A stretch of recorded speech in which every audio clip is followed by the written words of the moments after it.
الحمد لله رب العالمين والعاقبة للمتقين والصلاة والسلام على سيد المرسلين وعلى آله وأزواجه وذرياته وصحبه ومن تبعهم بإحسان إلى يوم الدين.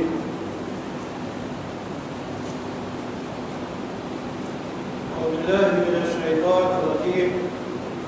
والعمل الصالح يرفع الله الذين آمنوا أوتوا العلم درجات. حضرات گرامی، قرآن کریم کی سورہ کہف میں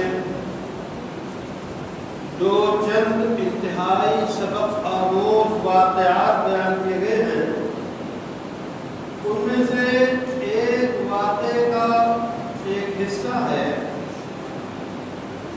کہ سیدنا موسیٰ علیہ السلام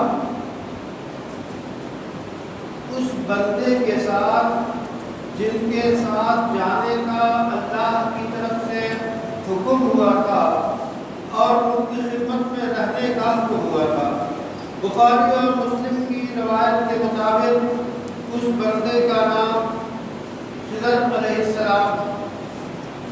تو حضرت موسیٰ اور خضر علیہ السلام کی رفاقت ہوئی اور ایک دوسرے کے علوم سے فائدہ اٹھانے کا اللہ کی طرف سے موقع اور حکم دیا گیا. تو جو چند واقعات پیش آئے جن پہ حضرت موسیٰ علیہ السلام کو بحیثیت نبی نکیر کرنا، اعتراض کرنا ان کی ذمہ داری تھی. تو انہیں میں سے ایک واقعہ یہ تھا کہ آپ دونوں جا رہے ہیں ایک بستی میں. ظاہر ہے کہ اس دور میں بستیوں میں، گاؤں میں ڈھابے، ریستوران، چائے خانے، طعامگاہ نہیں ہوا کرتے.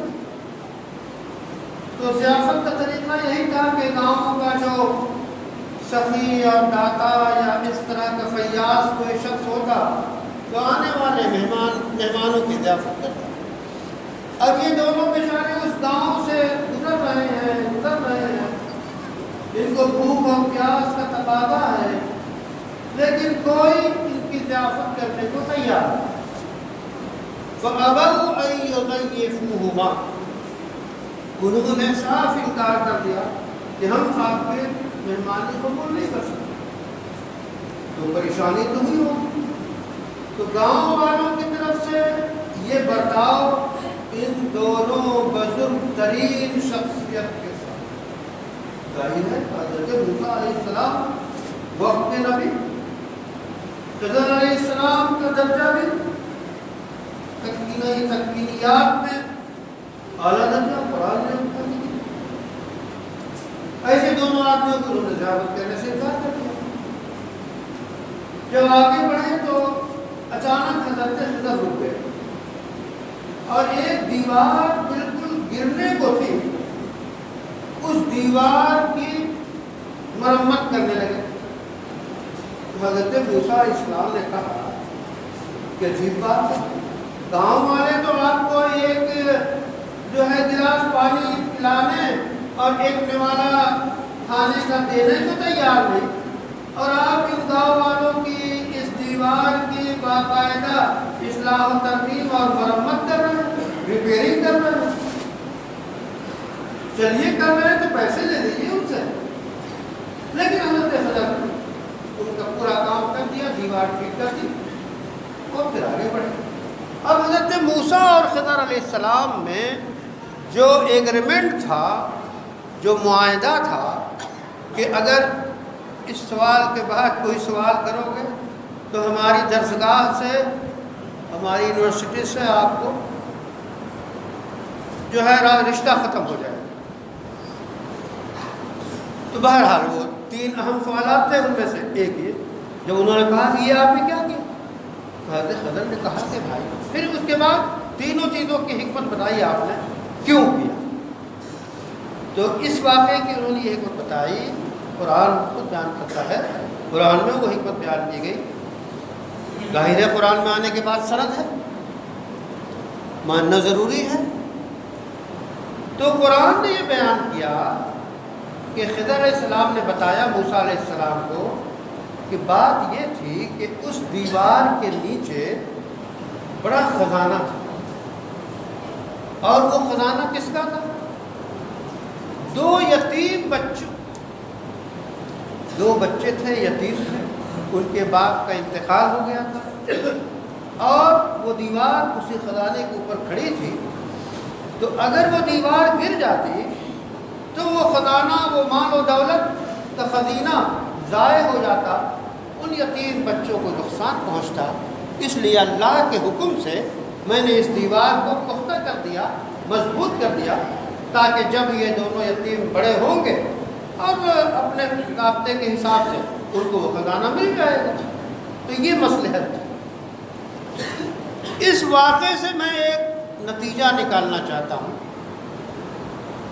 کہ ماں باپ کا نیک عمل، وہ ماں باپ جو ہے نیک تھے، اچھے تھے، خزانہ چھوڑ کے مرے تھے، تو ان کے اس نیک عمل اور ان کی نیکی کام آئی یتیم بچوں، یتیم بچوں کی خزانے کی حفاظت من جانب اللہ کی گئی. تو اس سے پتہ چلتا ہے کہ جو عمل صالح ہوتا ہے، جو نیک عمل ہوتا ہے، جو نیکی کی جاتی ہے، نیکی کر دریا میں ڈال جو مشہور ہے، تو اس نیکی کے اثرات ہوتے ہیں. جب تک وہ بندہ نیکی کرتا رہتا ہے اس وقت تک تو وہ شخص برائی سے محفوظ رہتا ہی ہے. ہم اور آپ جب نماز پڑھ رہے ہوتے ہیں اللہ کے حکم سے جھوٹ بولنے سے بچے رہتے ہیں، غیبت کرنے سے بچے رہتے ہیں، بد نگاہی سے بچے رہتے ہیں.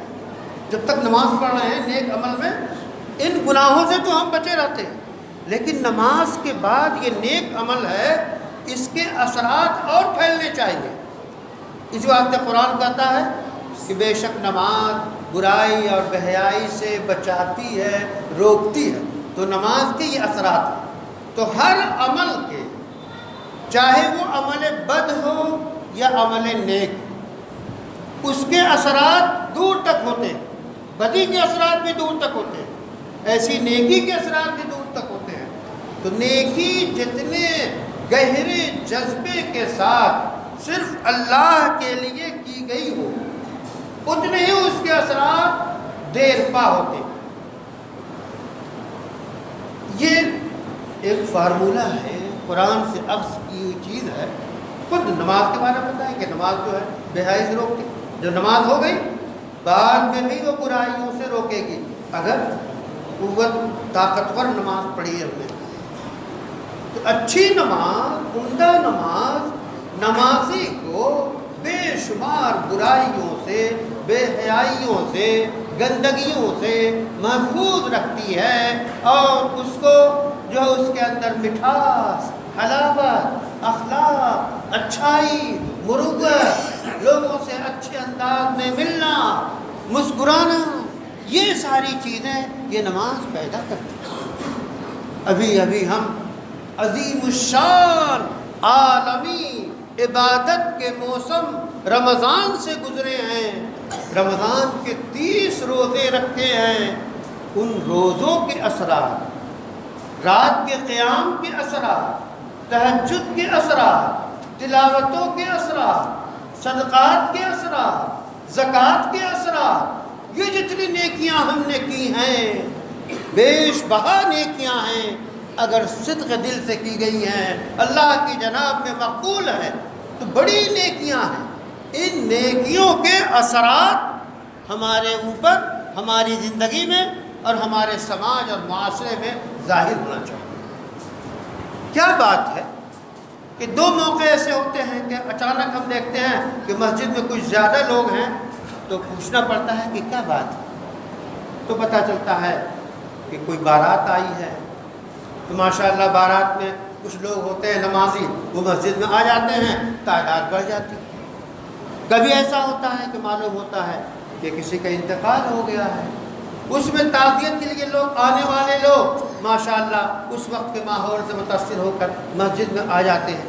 تو مسجد میں جو تعداد بڑھتی ہے وہ خوشی کے موقع پہ بھی بڑھتی ہے اور غمی کے موقع پہ بھی بڑھتی ہے۔ شریعت اعتدال چاہتی ہے، محلے کی مسجد محلے کے لوگوں سے ہر وقت میں بھری ہو، خاص طور میں فجر میں۔ کیا بات ہے، ماشاءاللہ جمعہ کا وقت ہے، مسجد بھری ہوئی ہے، یہ سارے لوگ محلے کے اگر ہیں تو یہ لوگ فجر میں کہاں تھے؟ ہمیں خود سے سوال کرنا چاہیے۔